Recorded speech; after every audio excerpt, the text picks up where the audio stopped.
हर हर महादेव, शिव शंभो। आज का जो सेशन है, हमारा लाइव सेशन है, उसको शुरू करते हैं। आप लोगों की प्रतिक्रिया की जो है मुझे वो मतलब वो इंतजार रहेगा, ताकि हम जो है आपके सवाल जवाब जो भी है हमारे ग्रोवर्स भाई लोग का उनके जो है वो दे सकें। तो पहले तो आप सभी का स्वागत है, जो भी मुझे अभी इस टेलीकास्ट में जो है वो मुझे देख रहे हैं, जो भी हमारे YouTube के माध्यम से जुड़े हैं। और चतर सिंह जी प्रणाम, नमस्कार। और रोहित पाल जी नमस्कार। आपका दोनों का स्वागत है। और ग्रोवर्स के इस YouTube चैनल पे जो भी हमारे व्यूअर्स हैं, जो भी हमें अभी देख रहे हैं, उनका सबका स्वागत है। कृपया आवाज कैसी है वो हमें बताएं। अभी हम सीधा जो है ज्यादा समय ना लेते हुए, तब तक मुझे थोड़ा कंफर्मेशन हो जाए कि हमारा आवाज कैसा आ रहा है, तो मैं कमेंट सेक्शन पे नजर बनाए रखा हूं। तो मैं आगे को जो है ये कार्यवाही जो है स्टार्ट करें। तो लगता है आवाज मेरी सही आ रही है। मैं अगर कहीं देख पा रहा हूं तो शायद मेरी आवाज सही आ रही होगी। तो देखिए दोस्तों, आज का जो ये हमारा लाइव सेशन है वो है सेब की जैविक एवं प्राकृतिक खेती, यानी कि organic and natural farming of the Apple. तो इसके जो मेन आकर्षण जो रहेंगे इस वाले जो सीरीज में, इस वाले लाइव शो में, शायद ये हमें 2 या 3 दिन तक करना पड़े। तो इसमें जो भी भाई लोग जो है वो ऑफलाइन जब इसको देखते हैं तो उनके लिए भी जो है एक इन्फॉर्मेशन वो चला जाएगी कि हम इस सीरीज में जो है अभी क्या कवर कर रहे हैं और कब से कब तक जो है चलेगा। इसकी कोई डेडलाइन जो है हमने डिसाइड नहीं किया है, क्योंकि ये हो सकता है 2 दिन चले, हो सकता है 3 दिन चले। तो इसमें मेन पॉइंट्स यानी कि मुख्य जो बिंदु रहेंगे, पहले तो हम इंट्रोडक्शन की बात करेंगे कि सेब जो है वो है कहाँ और कैसा कैसा है, मतलब थोड़ा जैसा जनरल जैसा उस पर हम चर्चा करेंगे। फिर उसके बाद जो है हम साइट चयन यानी कि जो अपना साइट सिलेक्शन की बात करेंगे, मतलब जमीन या फिर इस तरीके का, जिसमें क्या एल्टीट्यूड, क्लाइमेट, चिलिंग आवर्स, इस तरीके की हम मतलब बात करेंगे। फिर इसके बाद हम बात करेंगे preparation of plots and landscaping की, तो उसमें लैंडस्केप हमें किस तरीके से बनाना है उस पर हम जो है विस्तृत चर्चा करेंगे। फिर उसके बाद हम रूट स्टॉक की ABCD के बारे में हम जो है टोटल जो है वो चर्चा हम करेंगे कि रूट स्टॉक क्या होता है और उनकी क्या क्या मतलब कितने प्रकार के होते हैं। तो सभी चीजें जो भी है रूट स्टॉक में हम उसको कवर करेंगे। फिर सीडलिंग वर्सेस जो क्लोनल रूट स्टॉक है उस पर हम चर्चा करेंगे। सीडलिंग और जो क्लोनल रूट स्टॉक है उसमें व्यवहारिक तुलना जो है उसकी हम करेंगे। फिर हम बात करेंगे वैरायटीज यानी कि किस्मों की, तो किस्में जो है वो किस तरीके से जो है वो किस्में जो है वो हमारे पास कौन कौन सी किस्में हैं, कौन सी उन्नत किस्में हैं, तो उस तरीके से जो है वो हम जो है वो बात करेंगे। फिर इसके बाद जो है वैरायटीज के बाद हम बात करेंगे रूट स्टॉक विविधता मिलान, यानी कि वैरायटी सिलेक्शन एंड मैचिंग। इस matching variety root stock matching की बात करेंगे। वैरायटी सिलेक्शन की तो हम अलग बात करेंगे, वैरायटी और रूट स्टॉक के मैचिंग की हम बात करेंगे। तो इसमें हम बेसिकली जो है वो ऑर्गेनिक और नेचुरल फोकस जो है वो हमारा रहेगा। पॉलिनेशन प्लान जो है वो हम बताएंगे, जो कि हमारा बहुत ही इंपॉर्टेंट पार्ट रहता है इसमें। फिर इसके बाद जो है हमारा रहता है इसके कॉस्ट बेनिफिट क्या बोलते हैं, जैविक एवं प्राकृतिक पैकेज, जो के हमारा एक नेसेसरी कंपोनेंट रहता है जैविक और प्राकृतिक पैकेज में। तो पैकेज या फिर उसमें हम कौन कौन से कंपोनेंट, कौन कौन से जैविक और ऑर्गेनिक और नेचुरल जो प्रोडक्ट है वो कौन से यूज कर सकते हैं हम इसमें खेती में कंट्रोल, किसी भी डिजीज या फिर इस तरीके से कंट्रोल करने को। फिर इसके बाद हम बात करेंगे cost benefit indicative HDP versus traditional की। तो जो इसमें हमारा कॉस्ट बेनिफिट क्या रहता है और कितना हमें इसमें बेनिफिट होता है, कितना जो है इसमें जो है हमारा प्रॉफिट रहता है। फिर हम इसके बाद बात करेंगे पोस्ट हार्वेस्ट यानी पोस्ट हार्वेस्ट मैनेजमेंट की और nutrition and handling, organic friendly जो टेक्निक्स है, nutrition management, post harvest nutrition management, इस पर हम जो है एक मतलब डिटेल में चर्चा करेंगे। फिर इसके बाद जो है क्विक सिलेक्टर, यानी कि आपके ऑर्चर्ड के हिसाब से हम उसमें क्या चुने, कौन से प्लांट्स जो है वो लगाएं, किस टाइप की मिट्टी है, किस टाइप का, मतलब इस तरीके का जो एनवायरनमेंट के हिसाब से क्विक सिलेक्टर जो है आप कौन कौन से जो प्लांट जो है वो सिलेक्ट करके अपने ऑर्चर्ड में वो लगा सकते हैं। फिर हम इसके बाद जो है बात करेंगे फील्ड नोट यानी कि वैरायटी स्नैपशॉट की। तो अभी दोस्तों मुझे कॉल आ रहा है, थोड़ा सा डिस्टर्ब कर रहे हैं। हेलो हेलो, नमस्कार सर। जी सर, नमस्कार। नहीं सर, नहीं सर, नहीं सर, अभी नहीं सर। अच्छा, थोड़ा डिस्टरबेंस के लिए माफी चाहूंगा। तो इसके बाद हम फील्ड नोट्स की बात कर रहे थे। फील्ड नोट में वैरायटी के स्नैपशॉट हमने अब तक क्या सीखा है, क्या हमने किया है, जो प्रैक्टिकल हमने किया है उसकी बात करेंगे। फिर हम इसके बाद जो है सीडलिंग पर कौन सी वैरायटी जो है हमें लगानी चाहिए, तो इस पर हम एक अलग जैसे जो है वो एक चर्चा करेंगे। फिर इसके बाद जो भी हमारे किसान भाई लोग जो हमसे जुड़े हैं, जो भी उनके सवाल होंगे, जो भी सवाल उन्होंने जो है कमेंट किए होंगे, उनके जो है हम जवाब देंगे। और इसके बाद जो है अंत में उनसे फीडबैक भी हम लेंगे कि उनको हमारे जो टिप्स थे, हमारी तरफ से जानकारी वो कैसी लगी और हमें इसमें क्या इंप्रूवमेंट करना चाहिए। कोई फीडबैक उनकी तरफ से अगर वो दे रहे हैं तो उस पर जो है हम मतलब वो सेशन रखेंगे, वो हम मतलब उसको रिवाइज करेंगे। और जब अभी हमारे इस सेशन में जो भी कमेंट्स आएंगे उस पर हम जो है वो उस पर पूरी समीक्षा करेंगे। फिर इसके बाद जो है अंत में जो है मैं इस पर जो है एक प्रो टिप्स यानी कि प्रोफेशनल टिप्स, यानी कि जो भी प्रोफेशनल से एडवाइस है, यानी कि जो भी कोई एक्सपर्ट रहते हैं जिस फील्ड के, उनकी तरफ से क्या एडवाइस जो है हम हमें जो है वो प्राप्त हुई है, तो उस पर भी हम जो है वो मतलब इसमें चर्चा इसमें वो भी हम बताएंगे आप लोगों को। और अंत में हम बात करेंगे कि गर्म जलवायु हॉट क्लाइमेट में सेब की खेती एक विस्तृत मार्गदर्शन के रूप में जो है इस पर एक शॉर्ट नोट कि हॉट क्लाइमेट में सेब को कैसे उगाएं, उस पर क्या क्या चीज जो है मतलब वो हम करें, मतलब कैसे करें उसको, और कौन सी वैरायटीज हैं जिनको हम सिलेक्ट करके हॉट क्लाइमेट जोन में जो है वो उनको उगा सकते हैं। तो दोस्तों तब तक जो है आप अब हम स्टार्ट करते हैं पहले इंट्रोडक्शन से। तो जो भी आपके सवाल रहेंगे दोस्तों, वो कृपया करके हमें जो है कमेंट सेक्शन में वो आप पोस्ट करते रहेंगे, और हम जो है उनके बेस पे जो है अंत में लास्ट इस सेशन के अंत में यानी कि 10:20 पे जो है वो आपसे इंटरेक्ट करके आपको जो है उसका जो है वो आंसर जो है वो हम देंगे, ताकि मतलब आपके साथ जो हमारा एंगेजमेंट है वो भी बढ़ा रहे। तो चलिए अभी बात करते हैं इंट्रोडक्शन की। देखिए सेब जो है वो हिमालयी राज्यों की जो है वो रीढ़ माना जाता है। अगर सेब की हम बात करें तो अपना जो सेब है वो सॉरी इंडिया में अगर हम बात करें तो वो 3 राज्यों में जो है मुख्यतः मतलब उसकी खेती होती है। एक तो हमारा हिमाचल प्रदेश, जम्मू कश्मीर और उत्तराखंड। सबसे ज्यादा जो सेब की खेती होती है वो होती है जम्मू कश्मीर में। यहाँ पर 70% जो खेती है वो सेब की जो है वो होती है। अगर हम बात करें फिर हिमाचल की तो यहाँ पर 25%, और फिर जो रही 5% वो हमारे उत्तराखंड में होती है। जैसे कि आप सभी लोग जानते हैं कि सेब जो है एक महंगी जो है प्रकार का जो है फल रहता है मार्केट में। इसकी पूरे साल भर जो है उपलब्धता कम रहती है और इसकी डिमांड जो है वो ज्यादा रहती है। तो अगर हम किसानों की जो आर्थिकी की बात करें, बेसिकली मैं ज्यादा इसमें समय नहीं लूंगा, क्योंकि आर्थिकी जो हिमाचल की आर्थिकी है कम से कम 6,000 करोड़ की है सालाना। 6,000 करोड़ का जो है हिमाचल को यहाँ से इसका ट्रेड होता है। तो ये मतलब एक काफी बड़ा जो है वो सेक्टर है। और हमारे लिए गर्व का बात यह है कि हमारे हिमाचल प्रदेश से जो अपना क्या बोलते हैं मड़ाबद है, मड़ाबद गांव है जो कि शिमला के चौपाल से चौपाल के साथ जो है पीछे मतलब लगता है शिला के पास। तो वो जो है एशिया का सबसे अमीर गांव है। वहां पर हर घर से करोड़पति है, और वो किस वजह से है? केवल और केवल सेब की खेती करने की वजह से।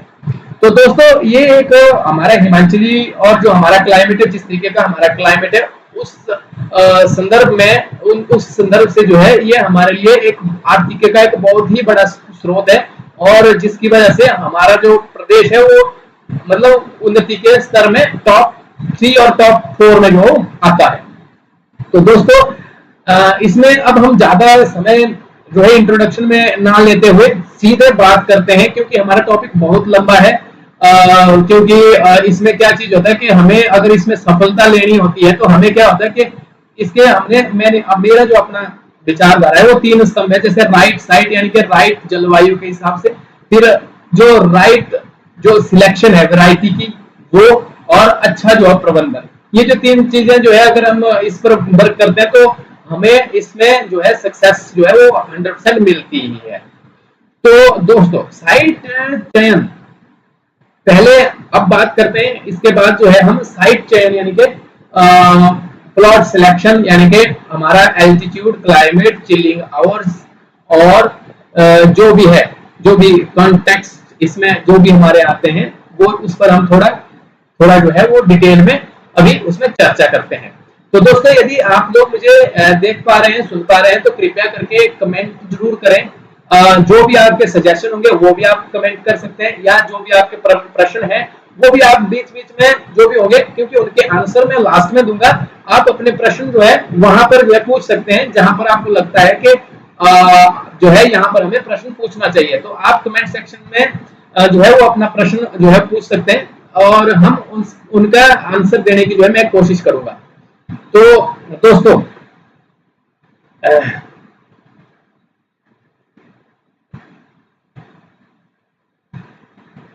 दोस्तों मैं चेक करता हूं, क्योंकि अभी तक मुझे कोई प्रतिक्रिया नहीं आ रही है।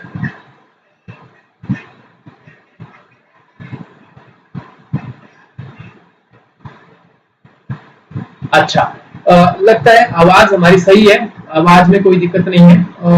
तो ये बीच में थोड़ा टेक्निकल इशू आ जाता है तो उसमें हमें थोड़ा चेक करना पड़ता है। तो दोस्तों आप हमारे साथ बने रहिएगा। अभी हम साइट सिलेक्शन की बात कर रहे हैं, तो इसमें देखो पहले साइट सिलेक्शन में बात करेंगे ऊंचाई की, यानी कि एल्टीट्यूड की।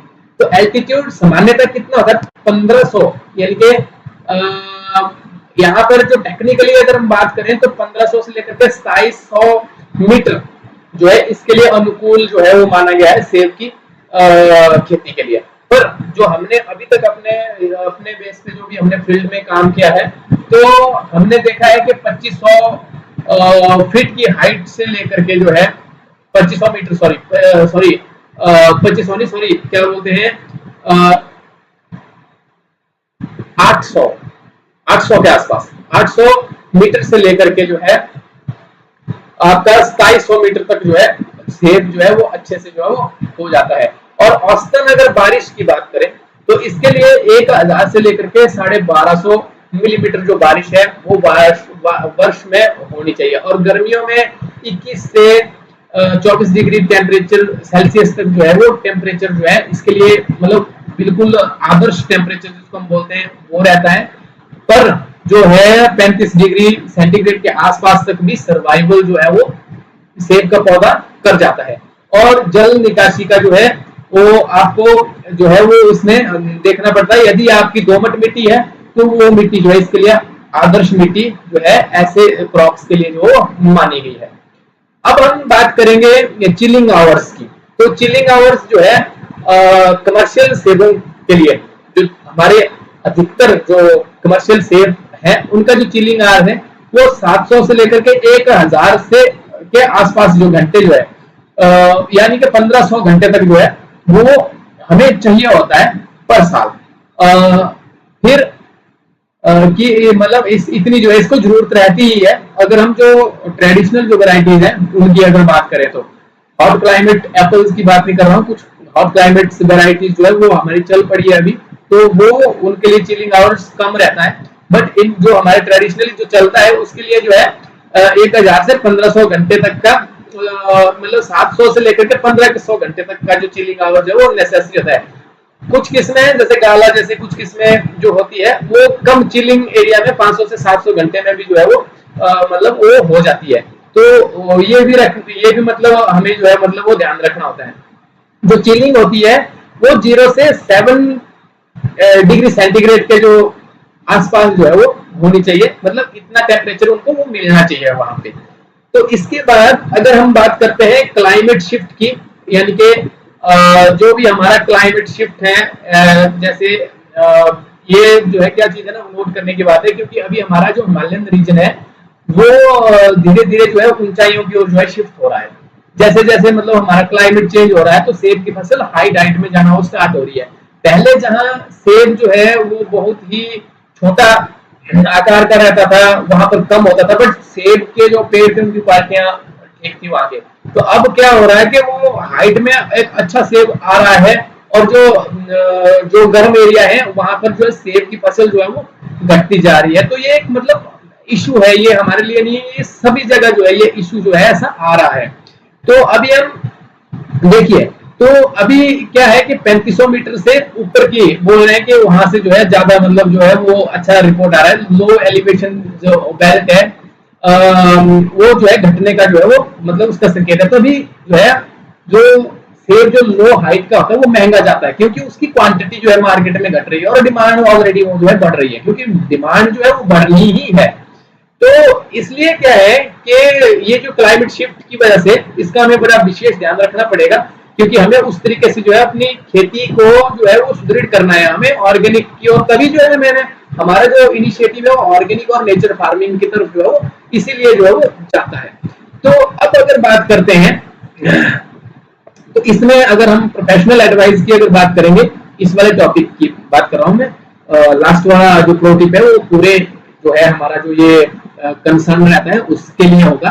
तो अगर आपके जिले में चिलिंग आवर्स यानी घट रहे हैं, तो कम से कम जो चिल कल्टीवर्स है, दो चिल कल्टीवर्स हैं, प्लस एक नई सीरीज चली है जेनेवा, इस पर भी हम जो है अभी चर्चा करेंगे जब हम रूट स्टॉक का जो कॉन्सेप्ट जो है आपके साथ शेयर करेंगे, तो हम इस पर भी बात करेंगे।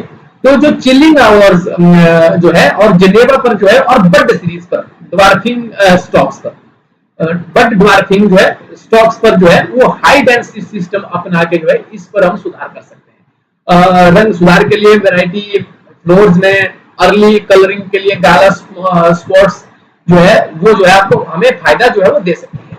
तो इसके बाद अब हम ये तो था हमारा साइट सिलेक्शन के, हमें साइट कैसी जो है वो सिलेक्ट करनी है, और हमारा एलिवेशन कितना होना चाहिए, चिलिंग आवर्स कितना होना चाहिए, कितने से कितने एलिवेशन तक जो है वो हम एप्पल्स की फार्मिंग जो है वो कर सकते हैं। तो इसके बाद अब हम बात करेंगे लैंडस्केपिंग और प्लॉट प्रेपरेशंस की। प्लॉट प्रेपरेशन यानी कि लैंडस्केपिंग, उसको मैं कैसा करें, प्लॉट को हम किस तरीके से मैनेज करें, किस तरीके से उसको बढ़ाएं। तो अब हम उस पर जो है थोड़ा जैसा जो है विस्तृत चर्चा करेंगे। बीच में मैं इंटरप्ट करता हूँ आप लोगों को दोस्तों, क्योंकि आप लोग सब्सक्राइब नहीं करते और शेयर नहीं करते हैं। मुझे मतलब उसका दुख होता है कि शायद हमारे या तो नॉलेज में थोड़ी कमी है, या फिर हो सकता है कि हमें हमारा थोड़ा बोलने का तरीका जो है वो थोड़ा लोगों को पसंद नहीं आता हो। तो दोस्तों उसके लिए क्षमा चाहूंगा, पर आप लोग जो है शेयर और सब्सक्राइब जो है वो करें, खुद तो सब्सक्राइब करें पर शेयर भी करें, ताकि दूसरे लोग भी हमें ज्वाइन करें, और जो हमारा ये इनिशिएटिव है हम आप लोगों तक एक रिसर्च से भरपूर जानकारी आप लोगों तक पहुंचाएं। तो दोस्तों अभी जो हम तब तक जो है आप शेयर और सब्सक्राइब जो है जरूर करें। अब हम बात करते हैं अपने प्लॉट और लैंड प्रेपरेशन की। तो लैंडस्केप की जो है तैयारी हम मतलब प्लॉट को है जो हम किस तरीके से वो जो है प्रिपेयर करें। इसमें पहला पार्ट आता है भूमि का प्रारंभिक काम, मतलब initial land preparation and landscaping. देखो आपका जो प्लॉट है पहले तो वो पूरा का पूरा खाली होना चाहिए, जैसे कि आप लोग सभी जानते हैं, और उसके बाद खाली होने के बाद उसमें जो मिट्टी है वो आपकी बिल्कुल हल्की होनी चाहिए। जो भी अनवांटेड जो चीजें उसके अंदर रहती है वो जो है आपको वहां से हटा देनी है। यदि आपका प्लॉट समतल है तो आपको वहां पर जो है जो भी मतलब उसका जो क्यारी है, जो अपनी जहां पर हमारे प्लांटेशन होनी है, तो उसको कम से कम 1.5 से 2 फीट तक जो है वो उठाना जो है वो बड़े आवश्यक है उसके लिए। तो एक तो पहले तो उस तरीके से, अगर आपका ढलानदार है तो आपको एक स्लोप जो है वो आपको मेंटेन करनी है, ताकि आपका जो निकासी है पानी की वो एक अच्छे से जो है वो बाहर निकले, और उससे स्लाइडिंग जैसे जो खतरा होता है उससे उसको भी जो है वो कम कर सके। क्योंकि अगर आपका पानी एक जगह से अगर जाता है तो वो स्लाइडिंग होने के चांसेस ज्यादा रहते हैं। अगर आप उसको फैला के थोड़ा थोड़ा करके हर क्षेत्र से हर नाली निकाल के जो है वो आप उस पर काम करते हैं तो आप जो है उसको बढ़ा सकते हैं, मतलब इन द सेंस के वो जो स्लाइडिंग के खतरे को कम कर सकते हैं। तो ये हमारी जो है मैनेजमेंट जो है वो उस तरीके से होनी चाहिए, क्योंकि एक बार जब आपका ऑर्चर्ड लग जाता है तो उसके बाद हमारे पास कोई ऑप्शन नहीं होता कि हम उसको फिर दोबारा से जो है वो तैयार कर सकें।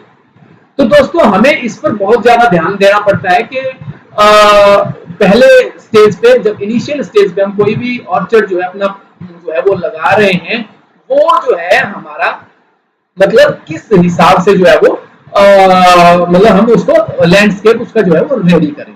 तो जो भी पहले तो आप उसका वीड रिमूवल यानी खरपतवार को हटा दे, लैंड पूरी तरह से साफ कर दें। फिर उसके बाद उसका जहां जहां मतलब उसकी जो है वो जुताई करें, उसकी ब्लोइंग करें। जुताई करने के बाद जो है उसमें जो है हमारा कितना जो है वो हमारा ये जो है अपना क्या बोलते हैं उसको नरम करना है वो आप डिसाइड कर लें। फिर उसके बाद यदि आपका प्लॉट समतल है तो उसको जो है उसको बेड को रेज करें और एक एंट्रेंस मतलब जहां से आपको अंदर जाना है एक वो रास्ता रखें और जहां से आपने बाहर निकलना है उस रास्ते का जो है वो पहले से ही जो है आप निर्धारण कर लें। फिर इसके बाद जो बात आती है वो आती है हमारे कि आपको रो कैसे रखनी है और रो टू रो डिस्टेंस कितना होता है, प्लांट टू प्लांट डिस्टेंस कितना होता है। तो वो चीज जो है आपको जो है वो निर्धारण करनी है और ये डिपेंड करेगा कि आप जो है किस पद्धति के साथ जो है अपना बगीचा वो लगा रहे हैं, या फिर एचडीपी में जा रहे हैं या अल्ट्रा एचडीपी मतलब हाई डेंसिटी प्लांटेशन में जा रहे हैं, या फिर ट्रेडिशनल जो प्लांट है उन पर आप फोकस कर रहे हैं, या फिर अल्ट्रा हाई डेंसिटी में आप जा रहे हैं। और बहुत सारे और भी अभी नए नए जो है वो टेक्निक्स जो है लोग डेवलप कर रहे हैं, उस पर जो है वो उत्पादन कर रहे हैं। और जैसे आप देखते भी होंगे यूट्यूब पे, क्योंकि मैं नाम नहीं ले सकता ऑनलाइन किसी भी का भी, तो आपने वो क्या बोलते हैं स्टॉली सिस्टम एसओएस ऑर्चर्ड्स भी आपने मतलब वो नाम सुना होगा। तो उस तरीके पे भी आप काम कर सकते हैं, क्योंकि वो एक मतलब एक अलग मैटर है। पर जिस भी तरीके से आप जाएं पहले प्रॉपर कैलकुलेशन करने के बाद जो है उस पर आप जो है वो चर्चा जो है वो कर लें और जिसके भी यहाँ पे उसी भी हाथ पे जो है आप जो है अपना मतलब वो डिसाइड कर सकते हैं कि आपने किस तरीके से जो है वो अपना ऑर्चर्ड जो वो रेडी करना है। तो अभी हमारे पास क्या चीज है कि अब अगर आपको इस पर अगर विस्तृत जानकारी चाहिए होगी कि आपने कितने बाई कितने में लगाना है, जैसे 3 feet by 3 feet plant to plant distance और 6 feet row to row distance जो है, ये कॉन्सेप्ट जो है वो सबसे बेस्ट अब तक का मेरे हिसाब से है। अगर आप एसओएस सिस्टम से जाएंगे तो उसका थोड़ा अलग है, उसमें रो टू रो डिस्टेंस जो है वो कम हो जाती है, प्लांट टू प्लांट डिस्टेंस उसमें बढ़ जाती है। आपका प्लांट मतलब बात हट के वहीं आती है, प्लांट उस तरीके से भी सेम लगेंगे, इस तरीके से भी सेम लगेंगे, वहां पर डिस्टेंस 5 फीट का हो जाता है और प्लांट टू प्लांट डिस्टेंस जो है वो लगभग 4 फीट का हो जाता है। तो उस तरीके से जो है प्लांटेशन उसमें भी उतनी होती है। और जो एचडीपी में जैसे जो हम अपने कस्टमर्स के ऑर्चर्ड में करते हैं वो 3 बाई 3 एंड 6 फीट में बात कर रहा हूं मैं, तो वो डिस्टेंस जो है वो हमारा रहता है। फिर इसके बाद हम बात करेंगे अब फर्टिलाइजर की यानी कि जैविक खाद की। जैसे कि मैं बोलता हूं कि हम ऑर्गेनिक बेस्ड जाते हैं, हम जो है वो जो भी आपको जो भी टेक्निक्स बताएंगे, जो भी हम यहाँ पर जानकारी देंगे वो ऑर्गेनिक बेस्ड रहती है और इसमें जो है 100% सक्सेस की भी हम गारंटी देते हैं। तो दोस्तों अभी जैविक खाद की अगर बात करें तो जो फ्रेम या फार्म यार्ड मैन्योर होता है यानी कि गली सड़ी गोबर की खाद जिसको हम बोलते हैं 20 से 25 टन प्रति हेक्टेयर यानी कि हेक्टेयर होता है 3.87 बीघा, मतलब सॉरी 3.987 करके कुछ इतना होता है, मतलब ऑल राउंड एक हेक्टेयर जो 4 बीघे के बराबर होता है। अगर आपका 4 बीघा है तो 20 से 25 टन जो है गोबर की खाद जो है उसके लिए 4 बीघे के लिए जो उपयुक्त रहती है। फिर उसके बाद वर्मिंग कंपोस्ट 5 से 10 टन जो है प्रति हेक्टेयर के हिसाब से वो जो है आपके पास होनी चाहिए। हॉर्टिकल्चर लाइन 2 से 3 जो क्विंटल है पर हेक्टेयर जो है, 2 से 3 क्विंटल हॉर्टिकल्चर जो लाइन होता है, मतलब इसको चूना बोलते हैं, पीएच एडजस्टमेंट के लिए होता है ये, तो वो भी जो है आपको मतलब वो चाहिए होता है। तो इसके बाद ये देखिए क्या चीज है, जरूरी नहीं है कि आपका इतना ही लगे, आप मिट्टी परीक्षण के हिसाब से भी क्वांटिटी और न्यूट्रिशनल जो वैल्यूज है उनको सिलेक्ट कर सकते हैं दोस्तों। अब हम बात करते हैं माउंडिंग एंड पिट प्रेपरेशन की। माउंडिंग एंड पिट प्रेपरेशन का मतलब होता है जो भी हमारी मतलब पिंढाई और जिसको बोलते हैं माउंटिंग पिट, मतलब जो गड्ढा बनाने की जो हम तैयारियां करते हैं उसकी हम बात कर रहे हैं। तो देखिए आकार जो है हमारे गड्ढे का कैसा होता है। एक तो इसमें देखो मैं बताता हूँ, मैं आपको थोड़ा जैसा आपका समय ले रहा हूँ। एक तो इसमें हम सीधा मतलब जो है वो गड्ढा बना के जो है वो नॉर्मली एक जगह पे जैसे 3 बाई जैसे 2 बाई 2 फीट का, जो हमारी नई प्लांटेशन है उसके संदर्भ से बात कर रहा हूं मैं, जो हमारे नए प्लांटेशन है। तो अगर प्लांट की उम्र जो है आपकी 1 साल तक है तो 2 बाई 2 का गड्ढा, मतलब 2 फीट बाई 2 फीट का, 2 फीट चौड़ा, 2 फीट 1.5 फीट के आसपास गहरा, क्योंकि गहराई की ज्यादा जरूरत होती नहीं है। क्योंकि हमें क्या होता है ना, हमें ट्रेडिशनल जो है वो बताया जाता है कि गड्ढा ज्यादा गहरा होना चाहिए उसमें, तो ऐसा कुछ नहीं होता एक्चुअली। उसमें जो बॉटम सेटलमेंट जो है वो ज्यादा हो जाती है, तो उस तरीके से हमें वो भी ध्यान रखना पड़ता है, क्योंकि वो एक ट्रेडिशन नहीं है।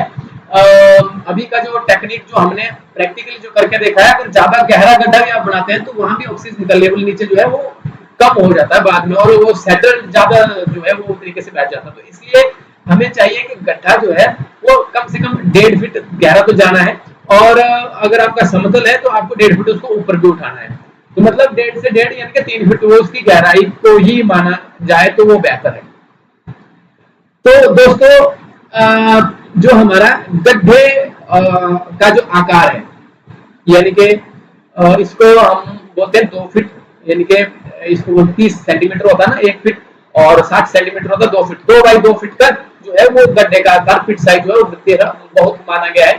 और अगर जैसे मान के चलो आप स्पेसिंग की बात कर रहे थे हम, तो आप कौन सा सिस्टम अपना रहे हैं, जैसे अगर एचडीपी की बात कर रहे हैं, हाई डेंसिटी प्लांटेशन की अगर बात कर रहे हैं, तो वहां पर जो है हम मतलब एचडीपी में जो है 3 इंटू 6 फीट, यानी कि 3 feet by 3 feet plant to plant, और 6 फीट रो टू रो जो है वो डिस्टेंस हम रख सकते हैं। उसके बाद जो है अगर अल्ट्रा हाई डेंसिटी की बात करें तो 1.5 बाई 1.5 में जो है वो आप 1.5 बाई 1.5 में ले सकते हैं, 5 फीट जो है रो टू रो डिस्टेंस जो है वो आपका हो जाता है।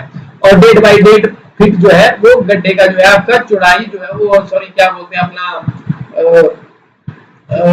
1.5 बाई 1.5 जो है वो प्लांट टू प्लांट डिस्टेंस हो जाता है, और 5 फीट जो है वो रो टू रो डिस्टेंस हो जाता है इसमें।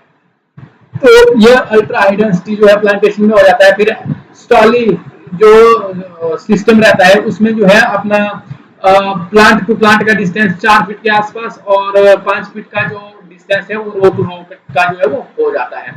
ठीक, फिर देखिए क्या है कि जैसे पिट फिलिंग यानी कि गड्ढे की भराई, जो मतलब इसका भी एक तरीका होता है वैसे गड्ढे को भराई करने का, कि जो टॉप की जो सॉइल है 1/3 जो है वो टॉप की सॉइल, 1/3 जो है वो वर्मी कंपोस्ट, 1/3 जो है वो नेटिव सॉइल जो है। इस तरीके से जो है वो आप जो है गड्ढे को मतलब गड्ढे के अंदर जो भी आपने मिट्टी जो भरनी है उसकी प्रेपरेशन कर सकते हैं, पर 10 से 15 दिन तक उसको खुला छोड़ दें। ये जो है एक मतलब बहुत ही जरूरी रहता है, ताकि उसमें जो भी माइक्रोब्स वगैरह जो होते हैं, जो हार्मफुल जो भी चीजें होती है वो थोड़ी नष्ट हो जाए। और उसके बाद जो है आप 1/3 यानी कि 1/3 तीसरा भाग जो है वो जो अपने टॉप की जो सॉइल होती है वो उसका मिश्रण करें। फिर उसके बाद जो है 1/3 भाग जो है उसमें वर्मी कंपोस्ट जो है वो मिलाएं। ठीक है, 1/3 जो है वो सॉइल यानी कि मिट्टी को जो है वो आप उसके साथ जो है वो मिलाएं। फिर इसके बाद जो है अब हम बात करते हैं, ये तो रहा हमारा जो माउंटिंग और पिट्स प्रेपरेशन का। फिर इससे पहले हमने अभी बात करी थी कि इनिशियल लैंड प्रेपरेशन और लैंडस्केपिंग की। जिसमें हमने खरपतवार वगैरह के बारे में जो है वो आप लोगों के साथ जो है वो बात करी। फिर अभी हम बात करते हैं लैंडस्केपिंग लैंड डिजाइन की, तो कैसे जो है हमारा लैंडस्केप और वो डिजाइन रहता है। तो पहले तो आपको स्लोप कितना जो है, ढाल जो है आपके प्लॉट के अनुसार जो है वो चेक करना है। तो हेलो, क्या हुआ? साढ़े 10 बजते हो गए।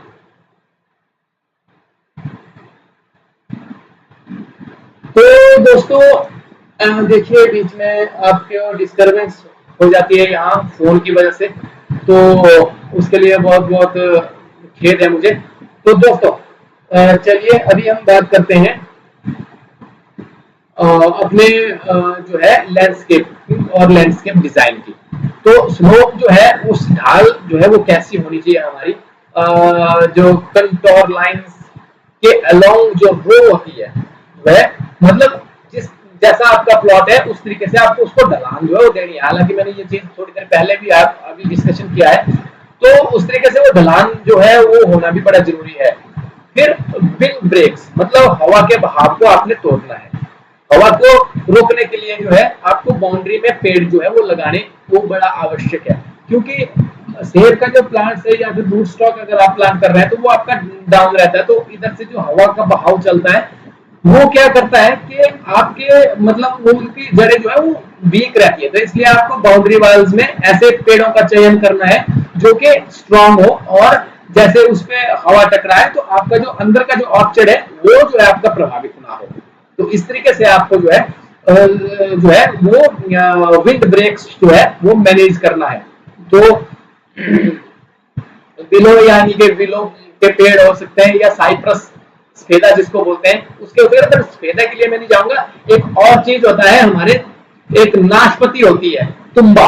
तुम्बा पर अगर आप जाएंगे, तुम्बा का जो है बाउंड्री वाल लगा लेंगे, वहां से आपको बेनिफिट भी हो जाएगा एज ए ऑर्चर्ड, और आपको जो है वहां से मतलब वो जो आपका जो एयर फ्लो है उससे भी जो है वो बचा जा सकता है, उससे बढ़िया अच्छे तरीके से बचा जा सकता है, क्योंकि वो बड़े टॉलरेंट होते हैं और बड़े जिद्दी पौधे होते हैं वो, और पक्के जिसको हम बोलते हैं अपनी भाषा में वैसे होते हैं। तो दूसरा कि इंटरक्रॉपिंग जो है, इंटरक्रॉपिंग जो है वो भी जो है आपको मतलब वो आपको अपनानी जो है लैंडस्केपिंग में चाहिए, कि आपको जो भी जैसे मतलब जो भी आपका ऑर्चर्ड है उसके साथ जैसे कुछ दूसरी फसलें नीचे बोते रहना है। मतलब अगर आपने ऑर्चर्ड प्लान किया है, ऐसा नहीं है कि आपने ऑर्चर्ड प्लान कर लिया और ऑर्चर्ड पर ही आप फोकस कर रहे हैं, तो आपको उसके साथ जो है दूसरी फसलें भी बगीचे के नीचे लगानी है, ताकि और हाँ एक चीज है, हल और जो टिलर्स है, जो अभी टिलर कर रहे हैं उसको अवॉइड करना है हल, और आपको मैनुअल वो काम करवाना पड़ेगा। आपको कोई भी मशीनरी का उसमें यूज नहीं करना है, क्योंकि जो सेब की पौधों की जो जड़ें होती है वो जो है उससे डैमेज होती है, और उसकी वजह से जड़ों में जो है वो सड़न लगती है, और वो सड़न जो है धीरे धीरे बढ़ती है, और वो सड़न जो है फिर पेड़ को पूरी तरह से नष्ट कर देती है। जिस तरीके का क्लाइमेट है, जिस तरीके का जो क्लाइमेट अभी का जो है वो चल रहा है। तो दोस्तों वो चीज जो है आप लोगों को बागवान भाइयों, वो चीज जो है हमें मैनेज करनी जो है वो पड़ेगी। तो इसके बाद जैसे हाँ, तो इससे देखो क्या चीज होता है, जैसे नाइट्रोजन फिक्सेशन का काम जो है हमारा एक बैक्टीरिया होता है राइजोबियम करके, जो कि हमारे लेग्यूम जो क्रॉप्स होती है जैसे दालों में, बीन्स में, तो इस तरीके की फसल है वो बोना बड़ा काफी होता है। कीड़े को नियंत्रण करने के लिए आप जो है वो गार्लिक यानी कि लहसुन की भी जो है वो आप लहसुन और प्याज का भी जो है वो आप खेती उसमें कर सकते हैं इंटरक्रॉपिंग में। तो बीन्स में जैसे फ्रेंच बीन हो गया या फिर मटर स्पियर्स हो गए, तो उसको भी जो है आप जो है वो इंटरक्रॉप सिस्टम में जो है वो अपने बगीचे में जो है नीचे लगा सकते हैं। तो इस तरीके से क्या होगा कि सिम्बायोटिक रिलेशनशिप यानी कि एक दूसरे से जो लगाव है वो जो है वो आपका बना रहेगा। उसमें जो भी माइक्रोब्स और जो पौधों को जो नीड होती है वो जो है उनसे कंप्लीट हो जाती है। जैसे अगर हम बात करें इसकी क्या बोलते हैं अपने नाइट्रोजन की, तो नाइट्रोजन की जरूरत अगर पौधे को है तो वो पूरी किससे हो जाएगी, लेग्यूम फसलों से। और लेग्यूम जो है उसको ऐसे स्टोर करके रख देता है, क्योंकि उसके जो जड़ों में एक राइजोबियम होता है बैक्टीरिया होता है वो जो है उसका फिक्सेशन करता है नाइट्रोजन का। तो इस तरीके से क्या होता है कि आप जो है एक ही मतलब सिस्टम से डबल बेनिफिट या फिर ट्रिपल बेनिफिट जो है वो आप ले सकते हैं और आपका मुनाफा जो है इसमें बढ़ जाता है। इसके बाद हम जो है बात करेंगे ड्रेनेज सिस्टम की। जैसे कि मैंने आप लोगों को पहले भी बताया है कि हमारी निकासी का जो सिस्टम है वो कैसा जो है वो हमारा होना चाहिए, निकासी हमारी जल की निकासी जो है वो कैसी होनी चाहिए। तो इसमें देखो क्या होता है, एक तो रेज्ड बेड की मैंने बात करी थी कि हमें जो है अपना बेड जो है वो रेज्ड करके रखना है और उसके जो साइड में जहां से मतलब वहां से जो है पानी की निकासी के लिए नालियां जो है उचित स्लोप के अनुसार जो है उनका निकासी जो है वो करनी है। ठीक है, इसके बाद जो है अगर आपका मतलब ये समतल है तो इस तरीके से, अगर आपका ढलानदार है तो आपको वहां पर स्लोप देनी है और किस तरीके का ढलान है उस तरीके के हिसाब से उसकी जो जियोग्राफी है उस जियोग्राफी के हिसाब से जो है आपको अपना प्लॉट जो है वो रेडी करना है। तो जैसे ड्रेनेज सिस्टम की भी है, फिर पाथवेज, फिर रास्ते की मैंने पहले भी बात करी थी कि रास्ते हमारे कैसे होने चाहिए। आपको पहले क्या करना है कि आपको अंदर जाने का जो है वो रास्ता जो है वो आपको ढूंढना है। अभी तक दोस्तों आपके बीच में इंटरप्शन के लिए धन्यवाद। अभी तक आपके दोस्तों सवाल नहीं आए हैं, सवाल कीजिएगा। हमारा समय 20 मिनट का लास्ट का रह गया है। इस बीच में आपके सवाल जो है, यदि आपके सवाल हम तक पहुंचेंगे तो मैं जो है उनके आंसर देने के लिए जो है वो हाजिर हो जाऊंगा। जो रिमेनिंग पार्ट है वो हम अगले मतलब यानी कि कल के इवनिंग शो में करेंगे। यदि आप लोगों ने सवाल नहीं पूछे तो मैं कंटिन्यू जो है इसी टॉपिक को जो है वो आगे तक ले जाऊंगा ताकि हमारा समय भी जो है वो बचे और आप लोग जो है वो भी जो है हमारे से एंगेज रहे। तो दोस्तों थोड़ी इसके लिए थोड़ा जो है वो आपका कॉर्पोरेशन चाहिए कि आप प्रश्न पूछें यदि आपके कोई प्रश्न है तो। और यदि आप मतलब अभी नए जो है हमारे साथ जुड़े हैं तो कृपया चैनल को सब्सक्राइब और शेयर जरूर करें ताकि और भी लोग जो है वो फ्यूचर के लिए जो है हमारे साथ बागवानी से संबंधित जो है वो जुड़े और जो भी ग्रोवर्स हैं, जो भी बागवान भाई हैं वो जो है हमारे इस इनिशिएटिव का जो है वो बेनिफिट ले। तो दोस्तों इसके बाद रास्ते की हम बात कर रहे थे। तो रास्ते जो है हमारे ऑर्चर्ड में पहले से प्री डिसाइड होने चाहिए कि हमने कहां से एंट्री रखनी है और कहां से एग्जिट रखना है, यानी कि कहां से हमारा मतलब अंदर जाना होगा और कहां से बाहर निकलने का जो है वो रास्ता जो है वो हमारा रहेगा। तो इस तरीके से जो है वो हम इसका मैनेज जो है वो कर सकते हैं। अब हम इसके बाद जो है बात करते हैं ड्रिप इरिगेशन लेआउट की।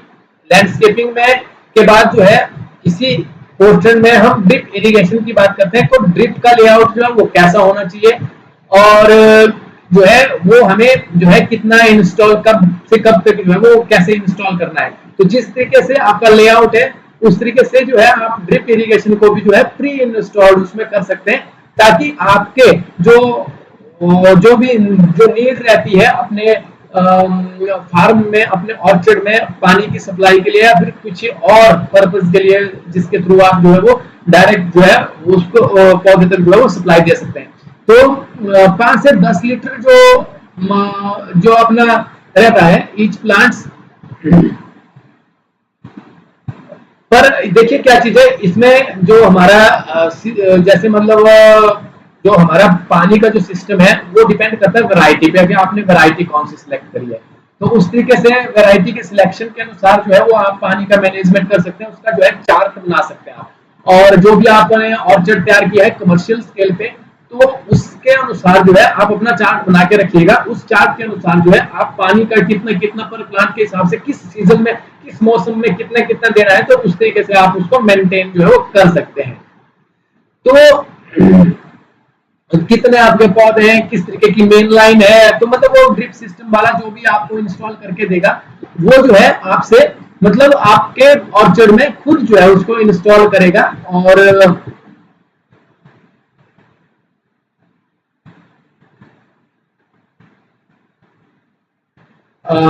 जी तो दोस्तों देखिए हमारे बीच में आपके इंटरप्शन के लिए बहुत बहुत मतलब खेद है मुझे।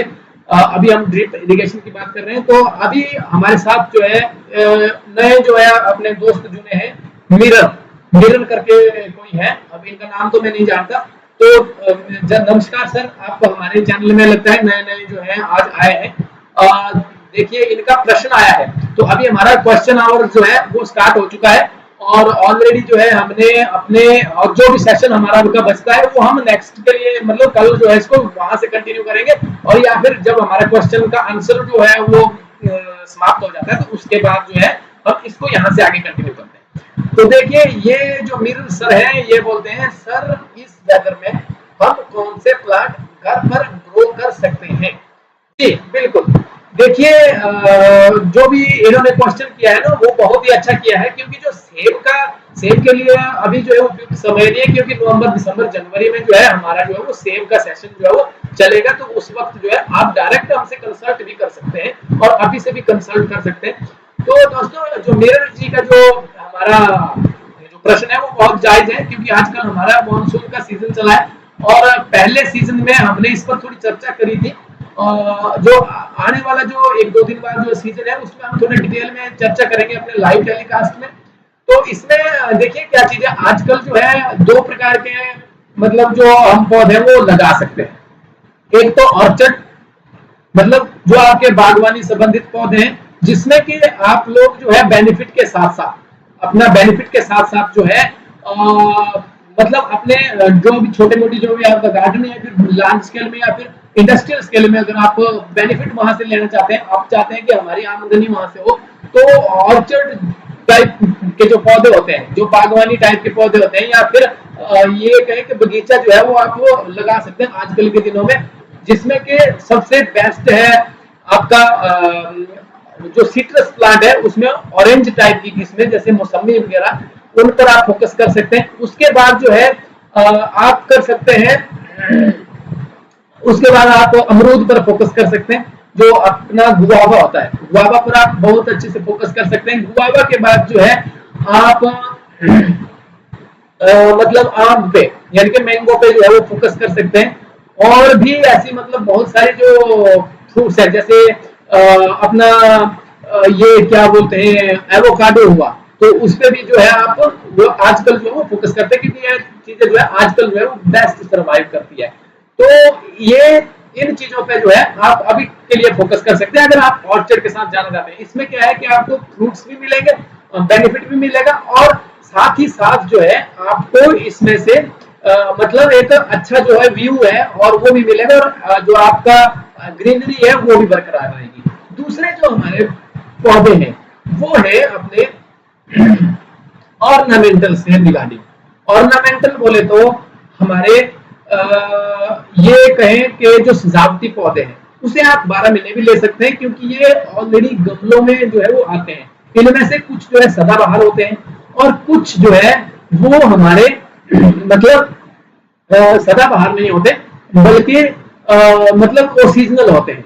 तो वो इस सीजन में अपने सीजन में जो है वो फलेंगे फूलेंगे, फिर सर्दियों में सूख जाएंगे, डोरमेंसी में चले जाएंगे, अगले साल आपको दोबारा ग्रो करने पड़ेंगे। कुछ ऐसे फ्लावर्स होते हैं, और कुछ ऐसे फ्लावर्स होंगे जो कि आप लोग जो है जिनको के आप कंटिन्यू जो है वो मतलब वो आप कर सकते हैं उसको। तो इस तरीके से जो है आप जो है मतलब वो मतलब इस चीज सॉरी क्या बोलते हैं वो प्लांट का सिलेक्शन कर सकते हैं। हाँ, यदि आपको पौधे खरीदने हैं तो orchardgrowers.in पे जाके, जो कि हमारे चैनल में आ रहा है orchardgrowers.in करके जो है हमारा कंपनी का जो है वो वेबसाइट है, वहां पर जो है आप अपने प्लांट्स का सिलेक्शन भी कर सकते हैं, वहां से आप प्लांट्स चुन भी सकते हैं। और आजकल तो वहां पर ऑफर भी अच्छे अच्छे चले हैं, और हमसे लोएस्ट किस्म पे अच्छी क्वालिटी का और विद गारंटीड जो पौधा है वो आपको कहीं नहीं मिलेगा। तो आप वहां पर जाइएगा, वहां पर आपको जो है अच्छे सिलेक्शन के जो है, मैं ऐसा नहीं हो गया मैं अपनी चीज को जो है वो बता रहा हूँ, क्योंकि हमने एक दिन काम नहीं करना है, हमने बार बार काम करना है। हमने इस बार एक बार आपसे परचेज नहीं करवाना है, हमने बार बार वहां परचेज करवाना है। तो इसीलिए हम आप लोगों के साथ जुड़े हैं। हम वो चीज जो हम कर रहे हैं वो जो हम आपको वो गलत एडवाइस कर ही नहीं सकते, हम जो है आपको बिल्कुल सही एडवाइस कर रहे हैं, जो भी जेन्युइन है, जो ऑथेंटिक है।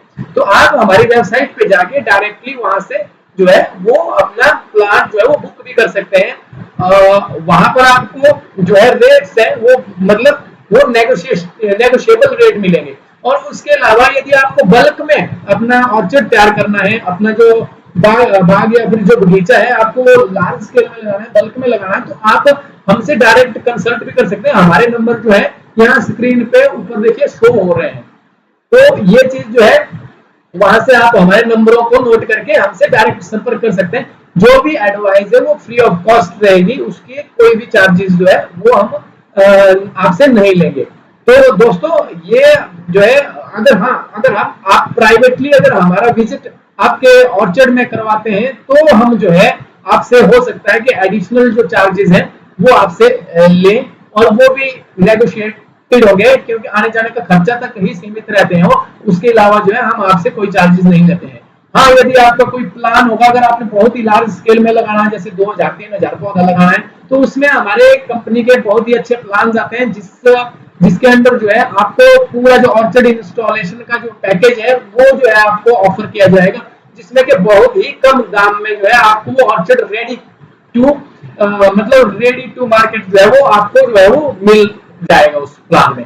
तो वो भी प्लान जो है आप डिस्कशन कर सकते हैं। बट ये हमारे जो भी अपना कंसल्टेंट जो भी है कंपनी में, उनके साथ संपर्क करके जो है आप जो है उनसे बात जो है डायरेक्टली वो कर भी सकते हैं। तो दोस्तों इस तरीके से देखिए क्या है कि हम लोग जो है वो मतलब अपने जो भी आजकल के मानसून वाले जो सीजन हैं उनके जो प्लांट्स हैं वो भी आप डायरेक्टली हमारी वेबसाइट पे देख सकते हैं कि वहां पर वही चीज जो है स्टॉक में दिखेगी आपको, कि जो चीज आजकल जो है वो चल रही है, जो चीज आजकल जिस प्लांट को लेके फायदा है। क्योंकि मैंने बहुत सारी वेबसाइट्स जो है ऐसी भी देखी है जहां पर जो है जो ऑफ सीजन प्लांट्स है वो भी वो दिखा रहे हैं, बेच रहे हैं, बट बेच क्या रहे हैं मेरी समझ में नहीं आ रहा है। जैसे सेब होता है, डोरमेंसी में जाता है, सेब को हाँ ये हो सकता है कि उन्होंने गमले में तैयार कर दिया हो सेब, और एक एक गमला करके जो है वो आपको बेच रहे हैं। बट ये कॉन्सेप्ट अभी मतलब अभी मुझे दिखा नहीं है कि ऐसे टाइप में जो है कोई लोग जो है वो सेब खरीद रहे हैं, या फिर सेब के प्लांट्स जो है वो ले रहे हैं, या फिर इस तरीके के प्लांट जो है वो ले रहे हैं। तो दोस्तों आप हमारे वेबसाइट पे जाइए, वहां पर आपको अच्छे से मतलब पूरी कॉन्टैक्ट डिटेल्स भी मिल जाएगी, और वहां पर अच्छे से जो है आपको पूरा का पूरा जो है वो पैकेज भी मिल जाएगा। वहां से आप कंसल्टेंसी भी हमसे ले सकते हैं, तो वहां पर भी आप जा सकते हैं। तो दोस्तों आप हमारे चैनल में देखिए अभी नए कुछ लोग जो है हमारे साथ जुड़े हैं, और मैं देख पा रहा हूँ कि अभी उन्होंने सब्सक्राइब नहीं किया है। तो दोस्तों अगर सब्सक्राइब करेंगे और आप अपने कमेंट्स और अपने प्रश्न जो है हमसे पूछेंगे कमेंट सेक्शन में, तो हमें लगेगा कि नहीं, हम लोग जो है आप लोगों के साथ जो है वो जुड़े हैं, और आप लोगों का जो है हमारे पर मतलब वो कृपा जो है वो बरकरार है। तो दोस्तों आप लोग जो भी नए जुड़े हैं वो कृपया करके सब्सक्राइब और नोटिफिकेशन और बेल आइकन को जरूर दबाएं, ताकि कल के टाइम सेम 9:30 से लेकर के 10:30 बजे के बीच में आपके साथ लाइव मुलाकात जो है वो हो जाए। क्योंकि नोटिफिकेशन का जो बेल आइकन है अगर उसको दबाएंगे तो आपको नोटिफिकेशन जो है वो पहुंच जाएगी कि अभी जो है लाइव जो है सेशन जो है ऑर्चर्ड ग्रोवर्स का जो है वो हो रहा है, और वहां से आप अपना डायरेक्टली जो है वो अपना जो है वो भी कर सकते हैं आप। देखिए अभी अगला प्रश्न भी लेते हैं हम। अभी चतर सिंह जी का जो अगला प्रश्न जो है वो आया है, वो बोलते हैं कि इम्पोर्टेड 2 मिनट थोड़ा जैसे मुझे ये मतलब थोड़ा बारीक दिखता है, थोड़ा दूर रखा है मैंने कैमरा। तो imported plants on MM 100 and 111 पे root stock feather plant cost. अच्छा जी चतर सिंह जी, देखिए फेदर प्लांट जो है हम इम्पोर्टेड जो है अपनी वेबसाइट के थ्रू ना तो मंगवाते हैं, ना तो हम जो है वो प्रोवाइड करते हैं इम्पोर्टेड। क्योंकि इम्पोर्टेड देखिए हमारा जो इनिशिएटिव है ऑर्चर्ड ग्रोवर्स का जो इनिशिएटिव है वो है स्वदेशी पर डिपेंड, स्वदेशी अपनाओ, स्वदेशी ही हम जो है हम हमारा चाहे बेशक बेनिफिट थोड़ा कम रहेगा, बट हम वही क्वालिटी, मैं इस बार नहीं बोल रहा हूँ, अगले साल के लिए मैं गारंटीड ये बात बोल रहा हूँ, आप लोगों के माध्यम से बोल रहा हूँ और इस लाइव चैनल के माध्यम से बोल रहा हूँ कि अगले साल के लिए हम जो है गारंटीड जो है आप लोगों तक जो फॉरेन से आप इंपोर्ट करते हैं प्लांट, वैसे का वैसा प्लांट जो है अपने जो वेबसाइट है, अपना जो ऑर्चर्ड ग्रोवर्स का जो भी मतलब नर्सरीज है, तो उनके थ्रू जो है आप लोगों तक प्रोवाइड करवाएंगे और आपको बाकायदा जो है उसी क्वालिटी में प्रोवाइड करवाएंगे जिस क्वालिटी में आप इंपोर्टेड प्लांट जो है वो बाहर से लेते हैं, चाहे MM111 पे हो।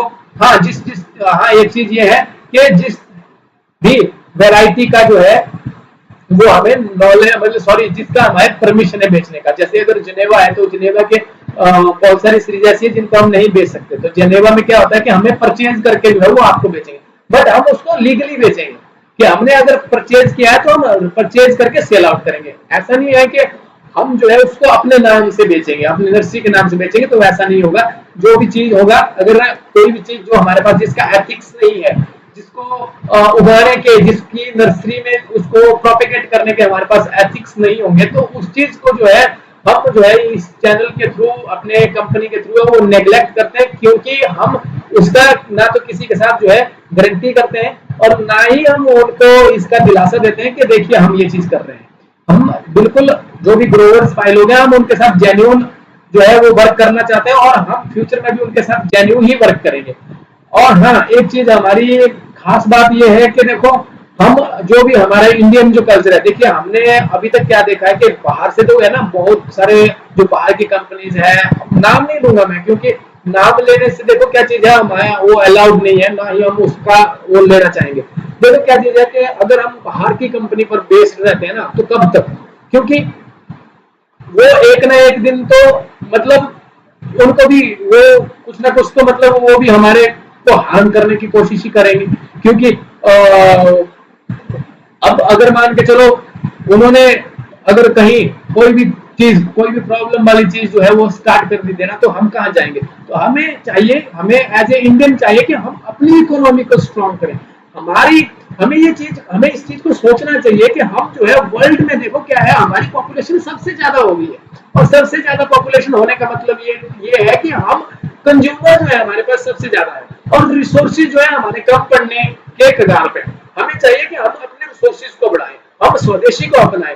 जैसे जो भी पॉलिटिक्स जो है, जो भी पॉलिटिशियन है वो इस चीज की चर्चा क्यों करते हैं हर बार, इसलिए करते हैं क्योंकि उनको भी पता है कि आने वाला जो फ्यूचर है वो हमारे लिए खतरनाक हो सकता है। इसलिए हमें क्या करना है कि हमें ज्यादा से ज्यादा स्वदेशी चीजों पर ही जो है वो अपनी फोकस करना है, ताकि हम एक इकोनॉमी के साथ साथ जो है सेल्फ डिपेंडेंट भी जो है वो रहे, ताकि दूसरे देशों तक जो है वो हम डिपेंडेंट ना रहे।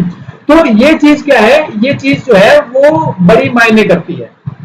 तो हमें तभी मैं भी हम जो है इस चैनल के माध्यम से या फिर ये मेरा किसी को ठेस पहुंचाने से मेरा जो है मतलब वो तात्पर्य नहीं है कि इस चैनल का मोटिव वो है कि किसी भी का भी नुकसान हो जाए, तो वो मोटिव नहीं है। बट हमें देखो कोई भी है अपने घर के जो भी घर का मुखिया होता है ना उसको अपने परिवार को चलाने के लिए कुछ ना कुछ जो है अपने लिए रखना पड़ता है। तो इसलिए अगर हम एज ए इंडियन अगर ये बात करें तो हमें कुछ ना कुछ अपने लिए जो है यहाँ पर रखना है, क्योंकि हमें नहीं चाहिए, हमें ये नहीं चाहिए कि हमें जो है मतलब विदेशियों पर यानी कि फॉरेन की वस्तुओं पर ही जो है वो डिपेंडेंट रहना पड़े। हो सकता है वो क्या चीज दे या फिर क्या चीज नहीं दे या फिर ऐसे आए दिन जो है वो सप्लाई कम कर दे या फिर कुछ भी हो सकता है। तो इस वजह से क्या है कि हम टोटली जो है वो स्वदेशी पर ही निर्भर करते हैं और उसी पर ही हमने मतलब हमें चाहे कुछ भी हो जाए हमने उस पर ही रहना है। बट हाँ अगर कोई भी कंडीशन में अगर नेगोशिएटेड अमाउंट में अगर मान के चलो कि हमें अच्छी कीमतों में वहां से अगर बेनिफिट हो रहा है तो तब हम वहां पर भी जा सकते हैं, इसकी कोई गारंटी ना, पर हम बिल्कुल ऑथेंटिक वे में जाएंगे। कोई भी शॉर्टकट या फिर वो प्रॉफिट गेनिंग वाला जो रास्ता है वो हम नहीं अपनाएंगे दोस्तों। इसके लिए बहुत बहुत सॉरी, क्योंकि हम इम्पोर्टेड काम अभी नहीं करते, ना ही हम हमारा कोई ऐसा लक्ष्य है कि हम इम्पोर्टेड प्लांट्स को सप्लाई करें या फिर वेबसाइट के थ्रू आप तक पहुंचाएं। तो ये हमारा कोई भी वैसा मकसद नहीं है, कोई इरादा भी नहीं है। तो इसके लिए चतर सिंह जी बहुत बहुत सॉरी। हाँ यदि इसके अलावा कोई दूसरे प्रश्न है तो वो आप अभी शेयर कर सकते हैं। तो दोस्तों हमारा जो अभी तक का जो हमारा देखो आज का सेशन भी हमारा कंप्लीट हो ही गया है, हमारे पास लास्ट 1 मिनट बचा है। और जो भी हमारे साथ जो व्यूअर्स जुड़े हैं, जो भी नए व्यूअर्स हैं, वो कृपया करके जो है हमारे चैनल को सब्सक्राइब जो है वो जरूर करें।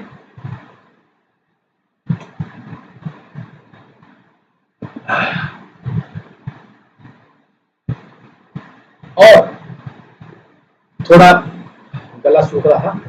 तो दोस्तों सब्सक्राइब करें, आने वाले टाइम के लिए शेयर करें, और आज भी शेयर करें चाहे। तो दोस्तों अब हम इसको यही समाप्त करते हैं। कल हम स्टार्ट करेंगे ड्रिप इरिगेशन के आगे की जो कहानी है हमारी, वहां से स्टार्ट करेंगे। ड्रिप इरिगेशन लेआउट से लेकर के जो सिंचाई योजना है वहां से जो है हम दोबारा से इसको स्टार्ट करेंगे। तब तक के लिए दोस्तों नमस्कार, धन्यवाद। आप लोगों ने अपना कीमती समय जो है, मैं यही कहूंगा कि आपने जो है अपना कीमती समय मेरे साथ वेस्ट किया 1 घंटे तक इस लाइव शो में, उसके लिए मैं बहुत बहुत आभार प्रकट करता हूँ। आप लोगों का प्यार है जो आप लोग मुझे रोज ज्वाइन करने आते हैं और नए लोग जो है रोज हमारे साथ जुड़ते हैं। कुछ जो है मिस भी हो जाते हैं किसी कारणवश, क्योंकि हो सकता है कि कुछ प्रॉब्लम है जो है वो चलती रहती है, बट रिकॉर्डेड सेशन जो है आप हमारे देख सकते हैं, जो कि हमारे चैनल के वीडियो सेक्शन में नहीं, लाइव सेक्शन में जो है वो अवेलेबल रहेंगे यूट्यूब पे। हाँ, फेसबुक पे भी अवेलेबल रहेंगे, बट फेसबुक जो है 1 महीने बाद जो है वो डिलीट कर देता है, जैसा कि उनका नोटिफिकेशन है। अब डिलीट करता है कि नहीं करता है वो भी मुझे नहीं मालूम, बट अभी तक का नोटिफिकेशन वैसा ही है। तो वो दोस्तों आप लोग जो है, ये मेरा आप लोगों तक मैसेज है कि आप लोग डायरेक्टली उनको सेशन को जो है वो देख भी सकते हैं। हाँ, बीच बीच में स्किप करके भी देख सकते हैं, कोई दिक्कत नहीं है, क्योंकि वो डिटेल में होता है, हमने कोई कट पेस्ट उसमें किया नहीं होता है। तो वो चीज जो है आप डायरेक्टली वहां देख सकते हैं। और चलिए कल के लिए बने रहिएगा हमारे साथ। तब तक के लिए नमस्कार, जय हिंद, जय भारत, जय भोले शंकर, हर हर महादेव, शिव शंकर।